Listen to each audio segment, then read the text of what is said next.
It's the business of media, the business of not just the business of business, the business of the business of love, the business of the business of peace and power, peace and power, peace and power. This is Brother Marcus Sankofa Nix sitting alongside with none other than the psychosocial spiritual entrepreneur, Minister Sardinus Winkler, and we're delighted to be here as part of our off-the-cuff conversation, which is part of our Conscious Black Business Network. So we have a wonderful show planned for you. We're glad to be here. We are feeling good. Glad to be back doing what we do, having another powerful show. So before we bring our distinguished guest on and get into the business at hand, just a few things to be mindful of. First and foremost, if you want to call in, all right, all you have to do is dial 410-989-5557. All right, that's 410-989-5557. Hop on over to consciousblackbusiness.com. All you have to do is subscribe to us, and you can go to that website and you can find our show there, or you can go to YouTube and we're also there. Subscribe and like us and show us some love. And also you can go to the chat board and drop a line as well. So you can get in contact with us and stay connected with us through those avenues.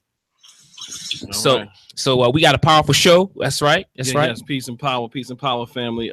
It's been a while. We haven't been on. We've been in the lab getting real busy, getting some work done. In fact, we have a powerful guest that's on with us today. I know that many of you guys are waiting for this guest, and we've been putting in the work. We're going to talk to Dr. Asante about some of the things that we've been doing behind the scenes today. And, I'm excited, Brother Sankofa. Right. I just looked at the title. I looked at the information, the talking points. And I said, wow, this should be what this will make for a beautiful conversation. Absolutely, Minister. Sorry, absolutely right about that. And so we're going to hop right on in because, every time we have Dr. Asante here, it's a quality discussion. For those who may not know Dr. Asante, he is nothing short than a brilliant scholar. He is one who devotes his life to the upliftment of our people, Black people. All right. Some would say African people. But this brother here is a writer, an essayist.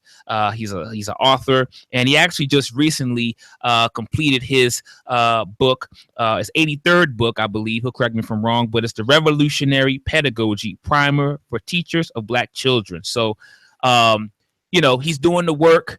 And so we appreciate his contribution to the field. So without further delay, Dr. Asante, can you hear us, my brother? Brother Sankofa, I can hear you. And I can hear you. All right.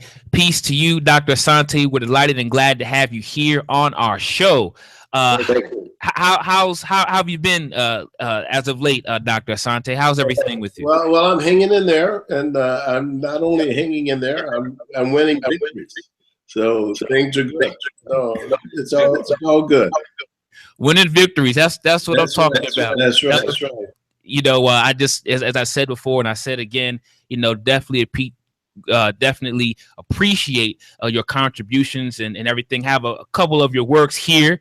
Afrocentricity and the Afrocentric idea. And as I was talking to you before, I got to get my hands on your latest work, Revolutionary Pedagogy. I have to get my hands on that. But nevertheless, as we, move forward into the discussion, I just want to first begin by asking you, revolutionary pedagogy.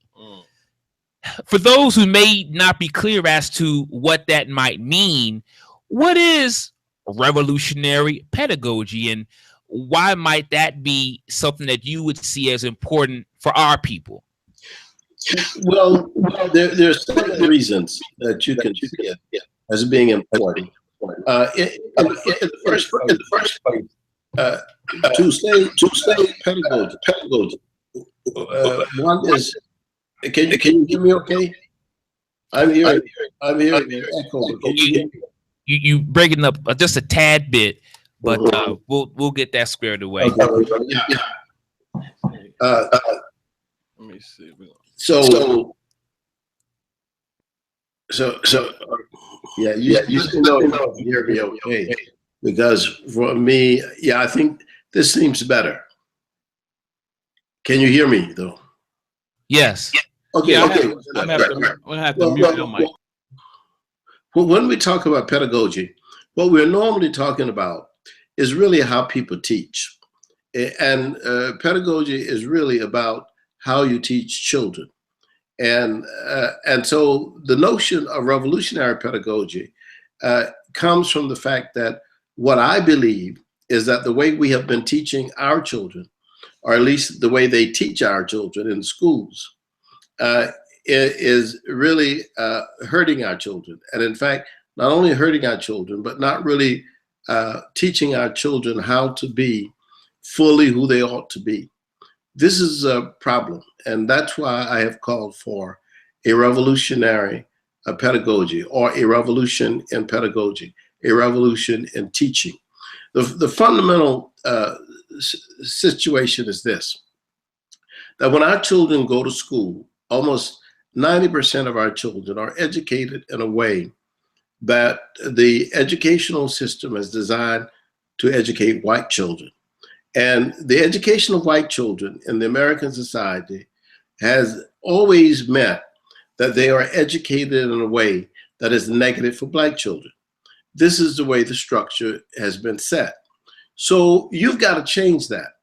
And this is why we have had, over the last 40 or 50 years, we've had different movements on the part of black people who have tried to say, look, maybe we need different kinds of schools. Maybe we need Afrocentric schools. Perhaps we need to change public schools in this way or that way. Because what they were trying to do was to introduce a different set of parameters that would deal with African children, black children in the classroom. And I guess the problem that I see with African children in the classroom is that when they come out of the teaching experience that we give them, it is true that they may learn how to read, they may learn how to write, but essentially their brains, their minds, their consciousness, these things have been taken away from them. They have no way to relate to their own history and culture, and consequently, everything that they do seems fake. But it is not necessarily that it seems fake. It becomes non-organic. It's not something that's organic to them. It's not something that really they can sort of like, if you say how people can just roll out of the bed and it's them. It's not us it's not us when we just roll out of the bed with the knowledge that we get, because we don't know anything. And when I say we don't know anything, I'm not saying in a technical sense that we don't know, how to read or how to write or how to count. I mean, we do know those things and we learn those things. But most people who learn how to read reading their own materials, reading from the great men and women who have written in their tradition.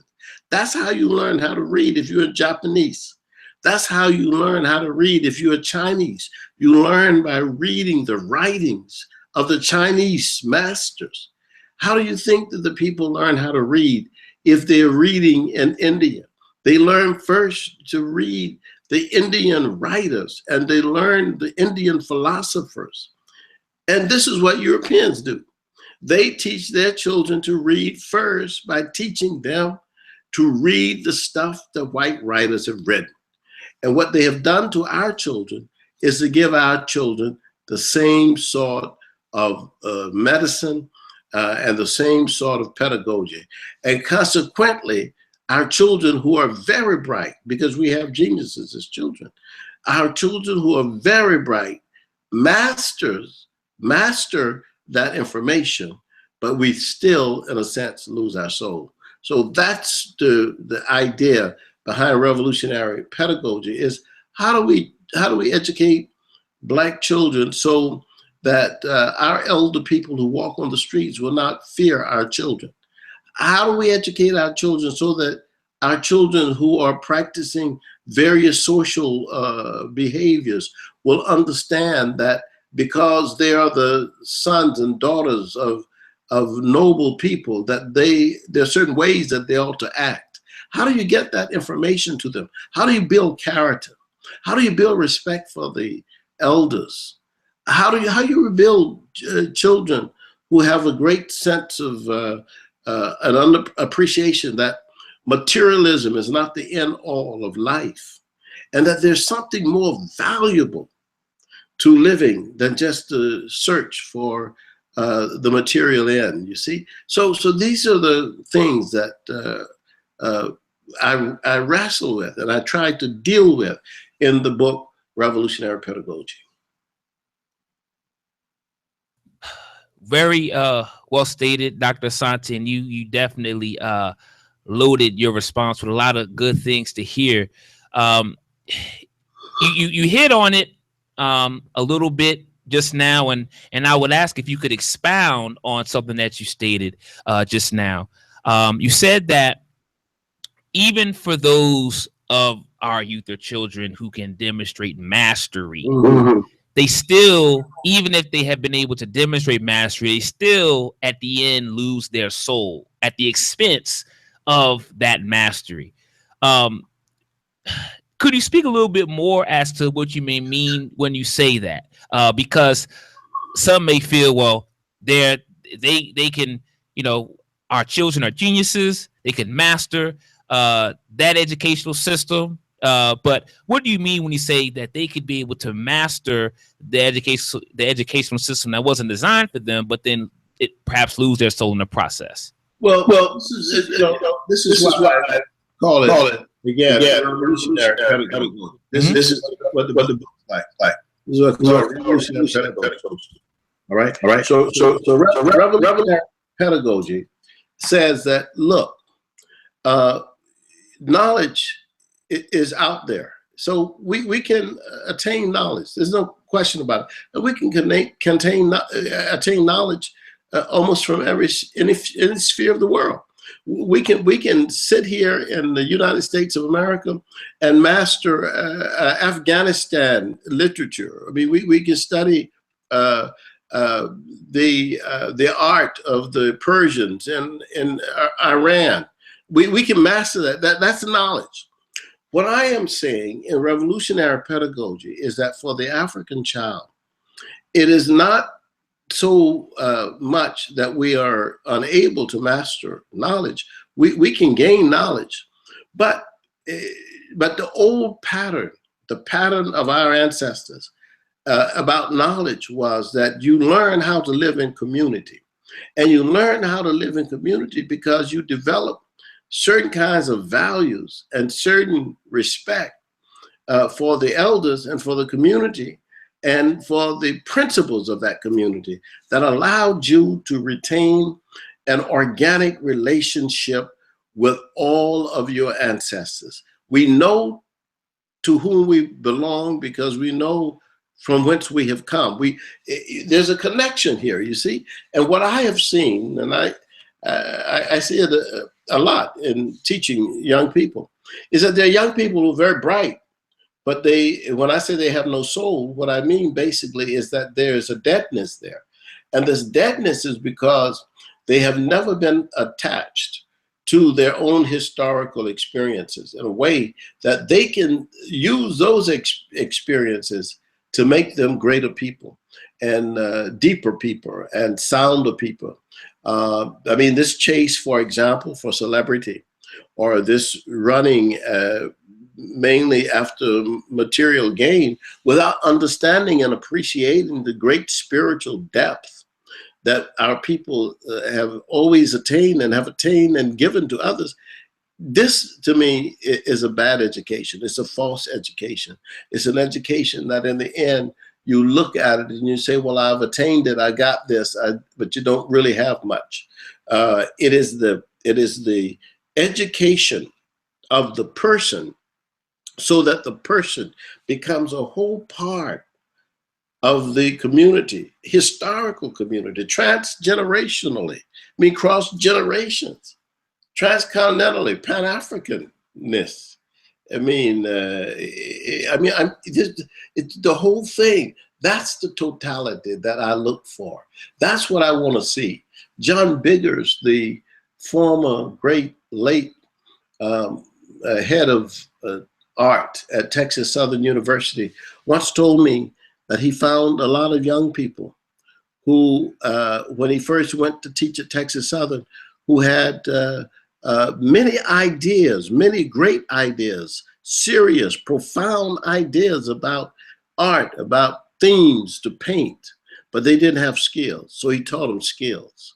And he said, but after a few years, after 20 years or so, he found students who came to the university who had skills, but they had no great ideas. They had no deep themes. There was no spirit there. And I think that that's the thing that I worry about when I wrote Revolutionary Pedagogy, is that I want students to have both skills and depth, and to have skills and depth. And by depth, I mean having a groundedness with your own history, so that you have a sense of gravitas when you're around it, so that you understand it, you appreciate it, you can use it. It becomes a very important part of your life. Amilcar Cabral, one of our greatest philosophers, once said that theory itself was a weapon. And if you talk about the weapon of theory, then you have to also talk about the weapon of spirit, because the spirituality, the great sense that we have of respect for the universe, for the community, for each other, these are the things that ground us and make us who we really are. Thank you, Dr. Asante. Thank you for expounding on that point that you stated, and you're saying a lot of great things. And as you say what you're saying, my soul is rejoicing over here. Me and Minister Saw over there, over here, eating it up. But you've been in the scholarly field, and I know that. What may occur is someone to say, well, how do you know that this works? Or what is your evidence? Or what is your proof or documentation? And I would ask you, Dr. Asante, based on what you say, and based on what you just articulated, how do you know that this revolutionary pedagogy is perhaps indeed the best model and the best approach for our children? How do you know that, sir? Well, the question always is, how do we know whether it is the best model for our children in relationship to what our children what they are learning now? There are a couple of ways you can do this. You can say, as I've been trying to say, that the technical notion of learning itself is quite easy and quite simple. You can learn it. You can sit down with children and you can teach them, even say you're doing math, and you can teach them the counting system and all that, everything that we use in the Western world. That's one thing, and that's valuable and that's important. But there's another way that if you teach our children, for example, that counting itself begins with African people, that we are the people who gave the world the first mathematical calculator, the Limbombo bone from Swaziland, or the second calculator that we know about, the Ishango bone from Ishango region of the Congo. If you talk to children like that, and then you also talk to children about the fact that it is possible for people to have various ways of counting, that you don't have to count just by tens. You don't have to use the base 10, but base 10 is what we use in the West. You can use base 2. The whole Yoruba system of counting is different. But the thing is that you don't know that if you don't have a revolutionary pedagogy. So that's why observation is important. You can do empiricism, where we, for example, if we wanted to, we could measure stuff. But measuring, to me, has always been based on the Western idea of prediction. The notion that why do you measure? You want to be able to predict behavior. This has never been an African notion. We didn't have that notion that we got to come to this point where we've got to be able to measure this and measure that. I mean, it wasn't even a Western notion until a long time before the West came up to that. Most people, they felt like when you educate somebody, you're educating people to work with other people, to have a relationship. You're not educating them to be able to try to persuade them or to control them. But with psychology, that's what we got. With psychology and with the social sciences in the West, we got this notion of trying to figure out how we can predict behavior, because to predict behavior also means that you can get a profit. You can make a profit. You can persuade people to do this or that. You can predict what they're going to buy. You can do all that. All this, to me, even though I'm certainly not one to say that there are no values in that. I would never say that. But I would say that that is totally away from the way African people have always understood education. To be educated is to be a good person. That's what education makes you, a good person.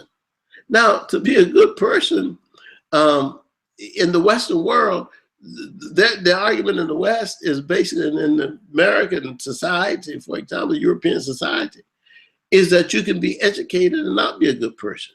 You can be the president of the United States of America and be a liar. That's the way they feel in the Western world. And you can get to be president because somebody has predicted that if you say these things or those things, so many people will vote for you. And consequently, you end up being the president of the United States and not a good person. But the African value system from the very beginning was based on that concept that was called Ma'at, which was even before God. Before God, you had to have Ma'at because, the way the Africans put it was that Ma'at was co-equal with God. But actually, to understand what is the purpose of the Creator, you have to have a law or rule or a philosophy or a language to talk about the Creator. Since we were the first ones to name God, we had to have some understanding of what that was all about. That's where Ma'at comes in, you see. These are fundamental facts and values that have to be there. So when people ask the question, well, how do you know? Well, you know by the examples that we have. We know by looking at the historical figures who have lived their lives according to this kind of pedagogy. The people who have been rooted and grounded in those traditional values, we look at them. I mean, when I look at Lumumba, for example, who was the first prime minister of the Congo, I see an individual who's, he didn't go to college and graduate from Oxford or Cambridge or the Sorbonne or Harvard or Temple or anywhere like that. He was a postal clerk. And he was a clerk, and he rose up to be one of the most charismatic leaders of his era. That is incredible. It's like, where did he get this knowledge from? Where did he get this understanding from? It was because he was an organic leader. That is somebody who feels the pain, the suffering of his people, and he gives back to them their sense of victory. That was what he was. That was his vow, and he had a sense of character about that, the sense of believing something deeply. You have to believe in something deeply. It's not something lightweight like Trump, for example. This is something strong, powerful. You have a faith in it, and you believe in it, and you work toward it. It's not against people. It's not evil. It doesn't have this negative, foggish idea behind life. It is a life that is lived in grace. Thank you, Dr. Asante. Thank you. Thanks, Dr. Asante. This is Minister Asar here. I really thank you and appreciate you for coming on the show this evening. Actually, we've been off the air for about 3 months, and you are our first guest. So we really appreciate that. We're coming back strong, right? So I really appreciate this whole Afrocentric or Afrocentric theory, and I think that you would talk about Milka Gabra as far as how theory is power, and I think that's very powerful.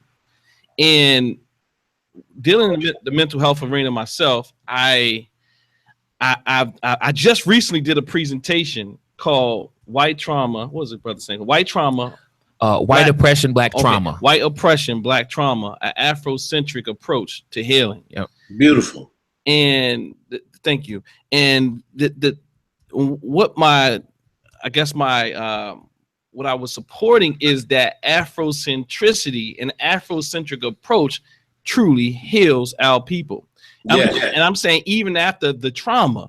So now if we can catch them early on, as you're suggesting, through a pedagogical approach, then we know that they don't have to go through that, right? Minister Asa, you are very right, and you're on to me that's the only path for our healing. And revolutionary pedagogy, I just want to make this statement before you continue. Revolutionary pedagogy, I call it revolutionary pedagogy. I could have called it Afrocentric pedagogy. Mm-hmm. But if I call it Afrocentric pedagogy, people would, first of all, say, well, I think I know that. But revolutionary pedagogy is revolutionary because it's Afrocentric. That's the only way you can do it.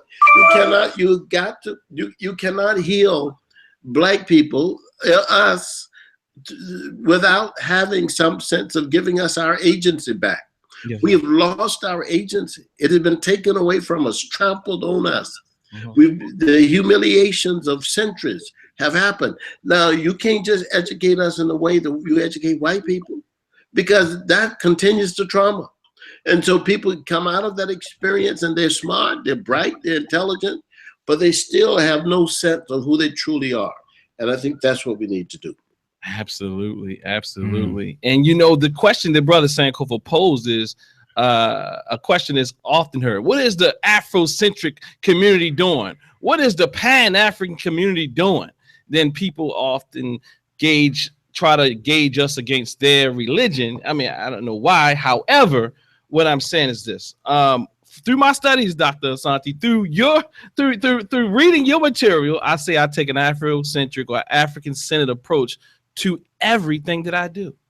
Well, so when I go inside to deal with the youth, and I'm telling you, there's a difference when you're utilizing the traditional Eurocentric way of healing, and when you're dealing with an African-centered approach. I'm telling you, there's something that happens to them. But also to just not to be long, because I just want to say this. Now, I like how you said that, there can be value found in almost, you're not going to throw away the measuring, however, that's not necessarily African. However, as you also say in your book, that there's nothing innately good or evil in anything. So right.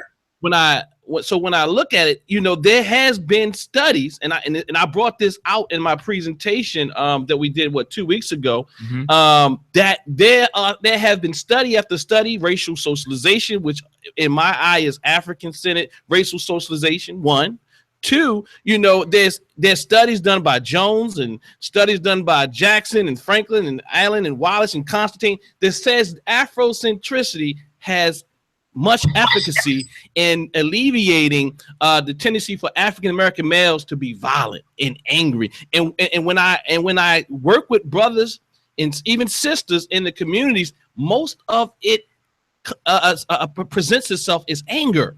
And I'm telling you, when you come from an African-centered standpoint, it not only does it work, it's also measurable. It's also measurable, and it has been measured. And you can just go to any study group and see how Afrocentricity has transformed people's lives. Well, I think I know you're right. I mean, I can't dispute anything you've said. And I see it almost every day. And I have been in all kinds of circumstances, dealing with all professions.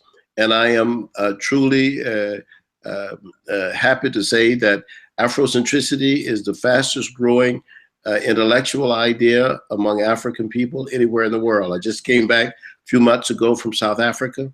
In South Africa, it is the biggest movement in the university system. People in South Africa, particularly people like Vusi Gumedi and Simpiwe Asante. These are all intellectuals and scholars who are writing on Afrocentric ideas in South Africa, and it's probably a more acceptable in South Africa than it is here. I think a lot of times here, many of the African intellectuals here in the United States, we're always trying to please white people, trying to figure out how we're going to get promoted. And if we say Afrocentric, we get scared that they're going to say something. So it's a big issue. But in South Africa, it's not. South Africa, it is the issue. That is the thing. We've got to come back to have an understanding that how we deal with this trauma that we have had and that we still carry with us. And the only way we can really deal with it is through this situation of bringing us back to a sense of agency. And let me say this, because you made a good point. There are all kinds of studies that have been done. There are a number of studies that have looked at education. Some have looked at mental health. Some have looked at social situations. I was just talking tonight to some social workers. People are dealing with all aspects of this in terms of Afrocentricity. So they know that there's a value to it. Yeah. But I like what you said about how the young people respond to it, because that is the thing. This notion of anger comes because people have there's a displacement here of like, something is going on and I'm not quite sure what's going on. And so people are angry. They can't quite come to an understanding or an appreciation of how to deal with these contradictions in their lives, you see? But what Afrocentricity says to them, and I saw this just 3 weeks ago in Haiti, the same thing it was the Haitians, because there are Haitians there who say, you know, I'm black, but I'm not African, you see? So you start talking to them about Africa. Why is it that we don't have this love and appreciation for Africa?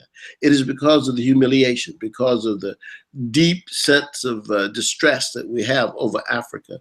We'd rather be anything other than be African, you know? Just give me something. Don't make me African, because if you make me African, then I'm gonna have real problems, you see? That's the way our people have been feeling. So what Afrocentrists do is that we tease people back to their own ancestors. So if I ask a person and say, well, why's your name John? Then that person has to think and ask, why is my name John? If you're a person of African descent, why is your name John? Well, where did that come from? You don't even know your own name. How is it that we live in a society where we don't know our own names?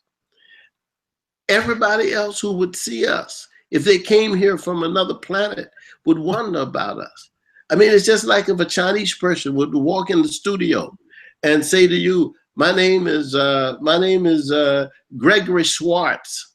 You would look at him and you say, well, he looks Chinese, but his name is Gregory Schwartz. And so you would probably accept him, but you would wonder, where did that come from?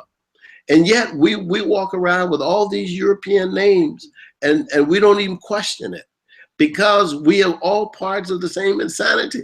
And so parts of the same insanity, we participate, and the white people participate with us, and they know secretly that something's wrong with us, because they say, well, how do they go just bearing all this stuff? And we know something's wrong. Our children know something's wrong. And that's why we have got to introduce a revolutionary pedagogy. Yes, sir. Yes, sir. You know, Dr. Asante, just thinking about South Africa and how you said it's taken off, and Afrocentricity is really taking off in South Africa. And during the presentation last week, some other evidence outside of other than the empirical evidence that was supported through social scientists, I also said you can go to South Africa. You can listen to Biko and his concept of Black consciousness, and and see how that, you know, pretty much scared the whole government because of what it did. So consciousness and Afrocentricity is seriously a powerful thing. We just don't know it. Well, you know, you and I appreciate your comment on that, because there are two things I just want to say, and this is just a piece of information.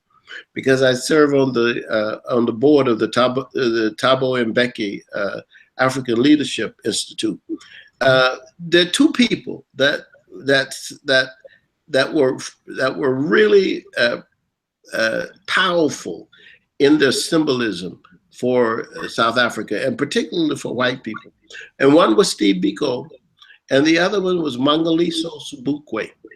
And interestingly, that Biko's influence on Afrocentricity, I always say that when I'm down in South Africa, that Biko's influence on me was profound. There have been several influences on me. Maulana Karenga was very profound. Sheikh Anta Diop was very profound. Abdias do Nascimento, very profound. And Steve Biko. But the other person is Mangaliso Sobukwe. When you go to Robben Island, that infamous prison where they held Mandela, you will go to that prison and you will see that the cells of all the prisoners were side by side, including cell number 5, where Nelson Mandela was kept side by side with other prisoners. But the one prisoner that they took out of the cells and put him in a cell by himself, where he was observed, watched 24 hours a day by guards and by dogs, was Mangaliso Sobukwe. And why do you think they watched Sobukwe? Why do you think they watched him? They didn't even let him work. He didn't even have to go bust no stones. All the other prisoners, he would see them every day. They would be headed out to go take those hammers and bust those stones, but not Sobukwe. You know the reason why? He was a black nationalist. His spirit was such that he said South Africa is a black country and it belongs to black people.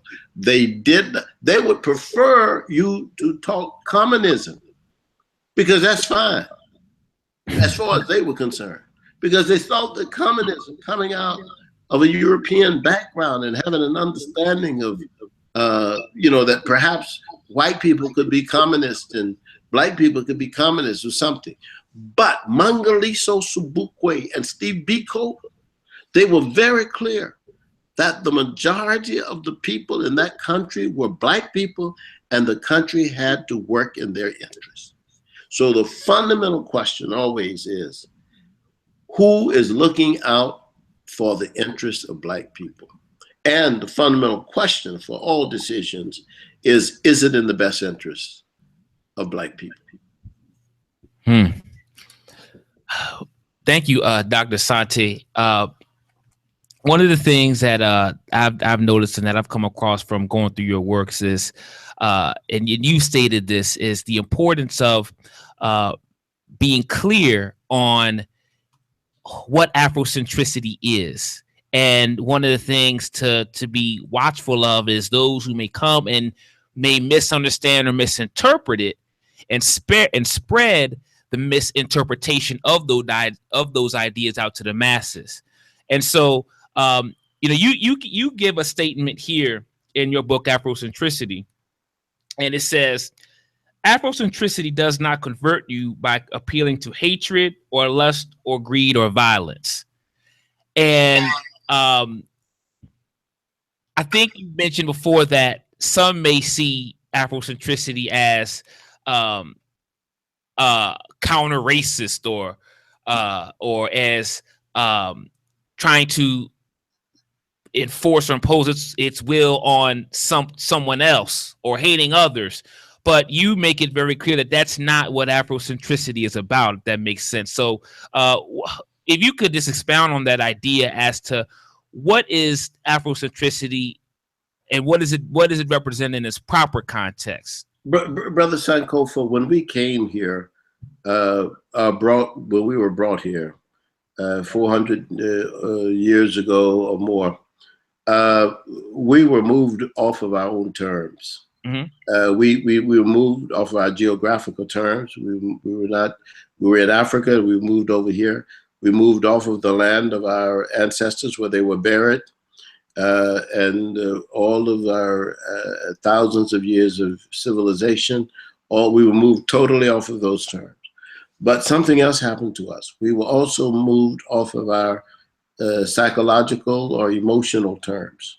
So we were moved over here, and we were, in a sense, dislocated. And that dislocation on our part meant that we were no longer centered in our own historical narrative. By being dislocated, we were now in somebody else's historical narrative, the European. We were in the European historical narrative. Everything for us, all of our reference points were Europe. Our coordinates were European. Everything. Heroes were European. Everything was that way. So Afrocentricity has said what we're looking for African people is a sense of clarity and a sense of stability that comes with us interpreting things from our own historical point of view and our own historical narrative. That is, that not denying somebody else's their historical narrative. I mean, the Latino people have a whole different set of things that they can deal with. But the Chinese and the Japanese, they all have different things they can deal with. But for African people, our biggest problem is getting back to our center, to where we are, where we can look at the world and view the world as beautiful from just being an African. I mean, all this has implications for what our concept of beauty, our concept of who is intelligent, our concept of what is art and artistic. Perhaps the one area that we've maintained, maybe there are two areas that we've maintained, music and language. I think that those are two areas where we are deeply centered. And even though we speak some form of English, we still understand, for the most part, Ebonics. You know, people can say, well, yeah, I don't speak Ebonics. But if someone said to them, I'm fixing to go, they would immediately understand what it meant. They would not even have a problem with it because we understand it, because it's deep in us in terms of the traditions of African language in this country. Even though most of us now speak English, we have that relationship. But music, we've maintained a large extent music. And I think that's because of the various infusions from other Africans coming, whether they're coming from Jamaica or Haiti or Cuba or Nigeria or Ghana or Brazil or wherever. We've maintained that African sense in music. We haven't lost that. We haven't been totally, we haven't been totally moved on strings. I mean, that's just not, that hasn't happened yet. It may happen in the future, but it certainly hasn't happened now. I don't think it will happen, to be honest with you. I think that we're very strongly, deeply rooted in our musical culture. But that's what I'm talking about. Afrocentricity is the best way for an African person to view any phenomena, to see anything. If you ask me a question about anything, my first reference point is Africans. That's my first, Black people. You ask me who's the most beautiful person. It doesn't mean that there are no beautiful people among Europeans, but you just ask me a question, who's the most beautiful people? Only person I think first of African people. It's just the way it is. That's because I'm centered in my own experience. It's not, my experience is not against somebody else. That doesn't come to my mind.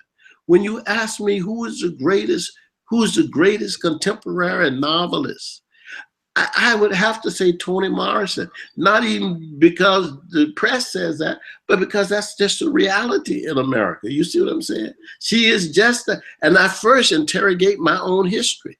You see, who is the greatest whatever? Who is the most philosophical playwright who has ever written in America? And I would always have to say Charles Fuller, who wrote a soldier's play. He's the deepest, the most profound thinker that I know of among people. So what am I doing? I'm going first to African American. Then I can go and talk about somebody else and other people, of course. But I'm just saying, my reference point is, you know, who's the best basketball player. Why should I play around with that? I mean, I have to give you what is the reality for me and my own history. And what we don't do, you see, and what brings the trauma to us and what brings the mental illness to a lot of people is that we try to do something different than what we ought to be doing. So we would say Jerry West is the greatest basketball because we try to please somebody. Or if we're from an Ivy League school, we don't want to use the word Afrocentric because then our white colleagues would think that we're militant. You see, that kind of stupidity. That's where you get trauma. That's where you get brain weakness. That's where you get dislocation, mental illness on the part of Black people who don't want to be themselves, you see. There's nothing wrong with us. We're noble and resilient. Wow. Absolutely. I have a question, Dr. Asante. This is a question that people often ask me. So I want to ask you, in this 2017 that we find ourselves in, what does African spirituality look like? What is African spirituality to you? Well, you know, first of all, I use that word, but it's a rare word in my vocabulary. But what I think it relates to is a way for us to view nature and even that which we consider to be supernatural as ways to ritualize them so that they reinforce good values.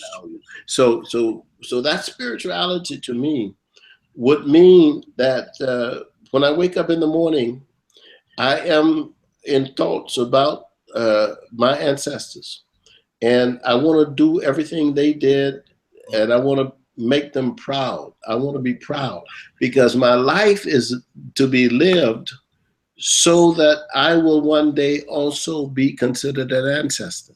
That is the end of life. That's what the end of life is.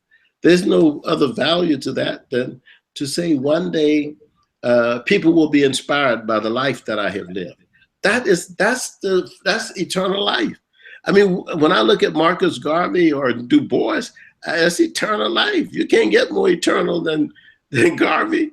Right. You know what is that? I mean, and that is because he will live forever, and he knew that, and that's why he understood. He said, even in death, even when I die, to the European I will be a terror.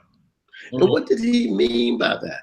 What he meant by it was there would be Molefi Asante coming to teach him and to promote his idea. That's what he understood. He knew that there would be other people who would come out and they will say the same things.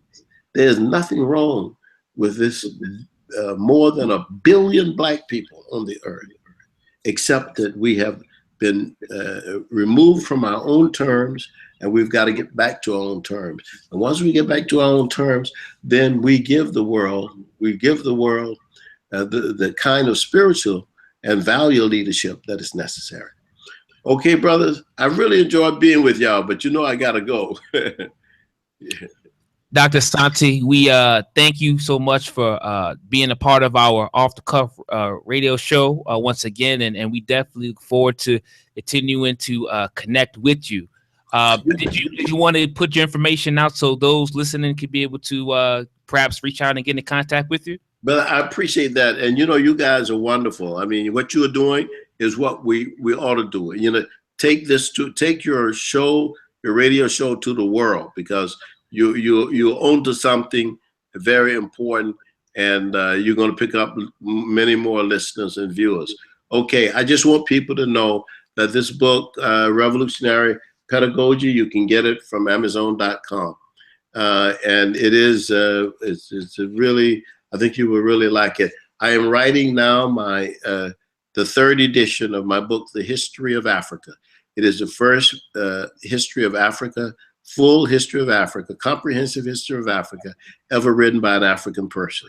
So the history of Africa, the second edition, you can see on Amazon.com. I'm now writing the third edition, which will be published by Routledge. My information is www.asante, ASANTE.net, N-E-T.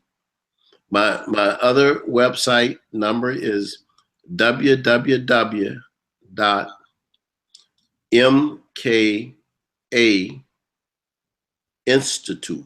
INSTITUTE.com, mkainstitute.com, because that's our organization. That's our community organization, think tank, which produces papers, and I really would love to be coordinated with your station because we have some great programs coming there, and maybe sometimes we can live stream them. But anyway, thank you very much. Appreciate you, brothers. All right. Thank you. Take Bye-bye. care. Thank you. All right. All right. So, as always, Dr. Asante coming and giving us that wisdom, that deep insight, and helping to further our understanding. So, powerful, and that's all what we're about here at the Conscious Black Business Network, off the cuff online radio show, as Minister Sarr brought forth to the conversation.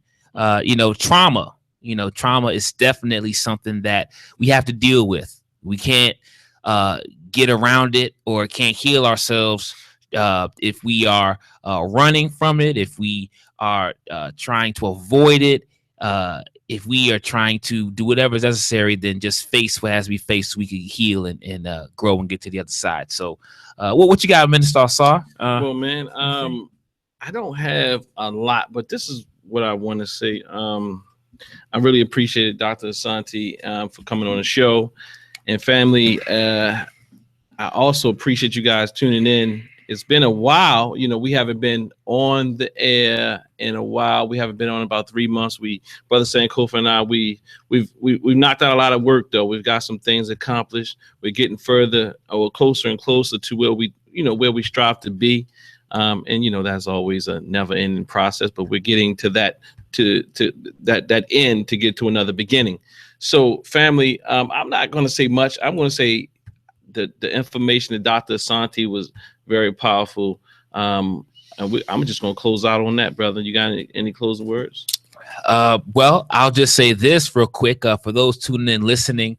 Our very own Temple of New African Thought will be having our second annual open house community celebration, which will be taking place in August. All right. We're going to keep reminding you and keep putting it out there and promoting it. But just to put it out there here at this time, it's going to be taking place on Sunday, August 6th from 12 o'clock p.m. to 6 o'clock p.m. Eastern Standard Time here in Baltimore, 3221 Bel Air Road, Baltimore, Maryland, 21213. And, come on out, tell your family, friends, and loved ones. There will be hip hop, spoken word performances. There'll be a cultural marketplace. There'll be Tai Chi, martial arts demonstrations there.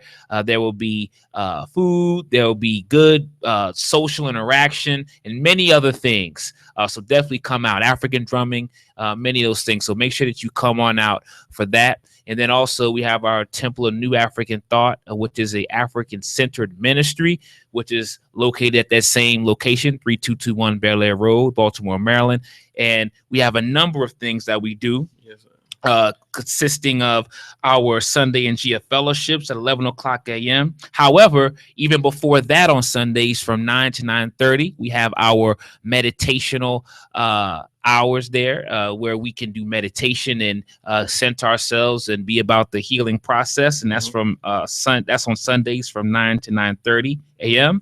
And then immediately following that, family, from 9:45 all the way up to around 11 o'clock, we have our Ra Shule, which is where we learn all about how great we are. And at this time, we're going through the book Post-Traumatic Slave Syndrome, authored by Dr. Joy DeGruy. So that's what we have going on. In addition to that, we have our drumming circle.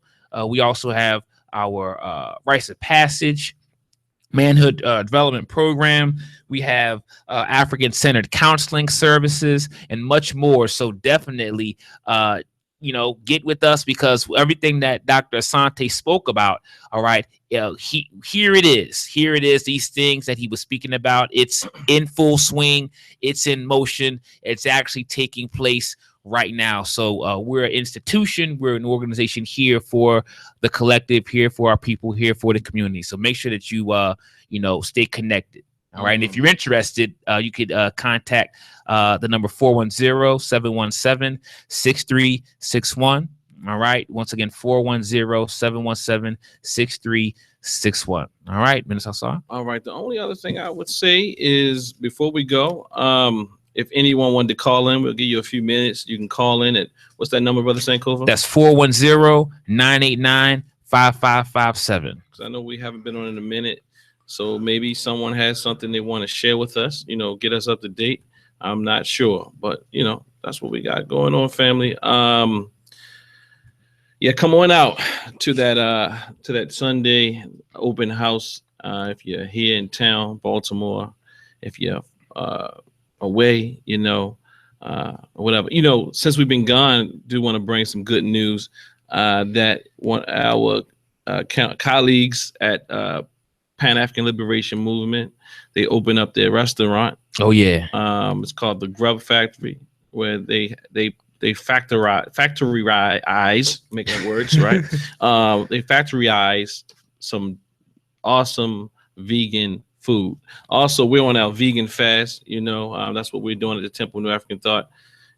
Nonetheless, but I don't think I see anybody on the line at this time. Let me check before we go.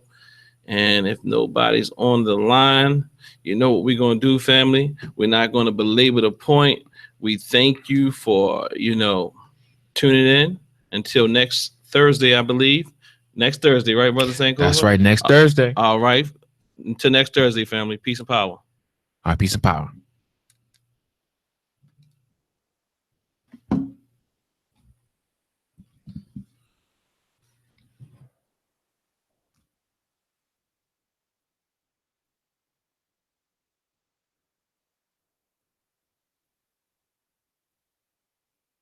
Services and much more. So definitely, get with us, because everything that Dr. Asante spoke about, all right, here it is. Here it is, these things that he was speaking about. It's in full swing. It's in motion. It's actually taking place right now. So we're an institution. We're an organization here for the collective, here for our people, here for the community. So make sure that let's work together to live free and prosper. The business of love, the business of health, the business of wealth. It's the business of principle, the business of media, the business of conscious, the black business, the business of life, the business of love, the business of health, the business of wealth. It's the business of principle, the business of media.